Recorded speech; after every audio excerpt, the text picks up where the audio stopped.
श्रावण के महीने में किसी भी एक सोमवार को अगर व्यापार नहीं चल रहा है, नौकरी नहीं मिल रही है, तो कोई तकलीफ आ रही है, तो कोई कष्ट आ रहा है, कोई रोग बढ़ रहा है, डॉक्टर से ऐसा लग रहा है कि ये बड़ी बीमारी बताने वाला है, शरीर में कोई गांठ पड़ गई है और वो जांच के लिए गई है, तो बिल्कुल श्रावण के महीने में किसी भी एक सोमवार को गंगा जल लेकर जाइए शिव मंदिर में, शंकर जी के मंदिर में थोड़ा सा गंगा जल नंदी को समर्पित कर कर, थोड़ा अशोक सुंदरी को समर्पित कर कर, थोड़ा गणेश और कार्तिकेय को समर्पित कर कर, थोड़ा सा गंगा जल जया विषहारा शामरी बारी दौतली और देव को समर्पित कर कर, थोड़ा सा गंगा जल शिवलिंग पर समर्पित कर दो। उस गंगा जल को वापिस झेल कर लेकर आओ।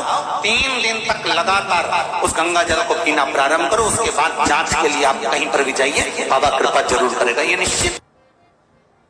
ये शिवलिंग जलाधारी, यहां से जल अशोक सुंदरी के पास में से नीचे की ओर गिर रहा, ठीक है। बेलपत्र नहीं है आपके पास चढ़ाने के लिए, मत चढ़ाओ। जल नहीं है चढ़ाने के लिए, मत चढ़ाओ।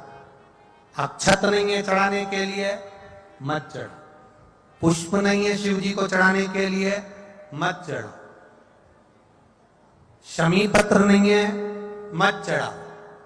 पर किसी शिवालय में, किसी शंकर के मंदिर में अगर तुम गए हो, तुम्हारे पास में कुछ भी नहीं है, जो भी भगवान का दर्शन तुमने किया है, तो यहां से जो पानी नीचे गिरता है, उस गिरने वाले स्थान पर मात्र अपने हाथ का 3 बार स्पर्श कर कर बाबा से दिल की बात कहकर आ जाओ, तब उनकी मुराद बाबा पूर्ण कर देता है। वो सहज प्रसंग है। पहला दिन एक बेलपत्र शिव को अपनी मनोकामना कर कर, रोग धोग बीमारी तकलीफ कष्ट दूर करने के लिए शंकर के शिवलिंग पर अगर बन सके तो मंदिर में, आप लोग तो यहाँ हैं तो देवाधिदेव महादेव कंकर शंकर को चढ़ाओ। और अगर बेलपत्र नहीं हो तो बेलपत्र जो चढ़ी हुई हो उसी को धोकर वापिस चढ़ाओ। वापिस। और सावन का महीना है, दिल से बाबा को ले जाए।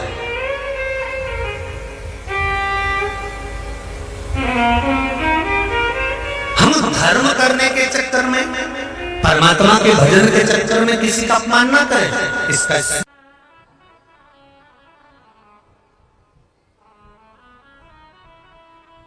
जब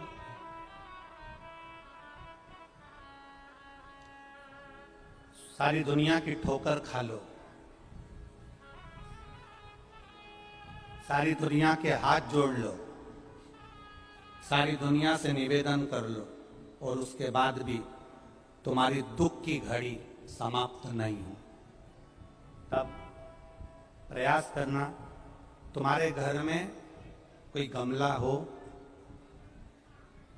कोई पौधा लगा हो, जो भी पौधा लगा, हम ये नहीं कहेंगे कि वो गुलाब का है कि गेंदा का है कि शमी का है कि बेलपत्री का है, जो पौधा तुम्हारे घर में लगा, जो पौधा,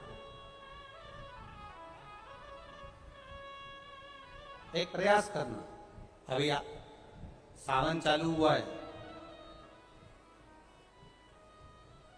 अगर तुम्हें लगता है कि मेरी दुख का समय समाप्त नहीं हो रहा, मेरी दुख की घड़ी समाप्त नहीं हो रही, तो घर में रहने वाले जितने लोग आस्था चैनल पर कथा सुन रहे हैं, जितने फेसबुक यूट्यूब पर कथा सुन रहे हैं, और जितने पुष्कर राज की इस पावन धरा पर बैठकर कथा सुन रहे हैं, उनसे निवेदन करेंगे, श्रावण 2 सावन अब की बार हैं, एक अधिक मास का भी पड़ेगा और एक श्रावण ये पड़ेगा।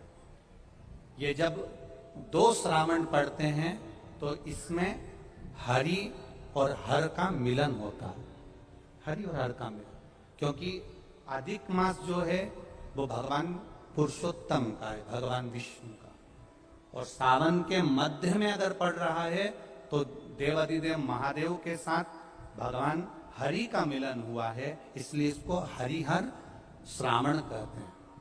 ये 2 महीने के श्रावण में अगर मान लो एक दिन आपका निकल भी गया, 2 दिन आपके छूट भी गए, कोई दिक्कत की बात नहीं है।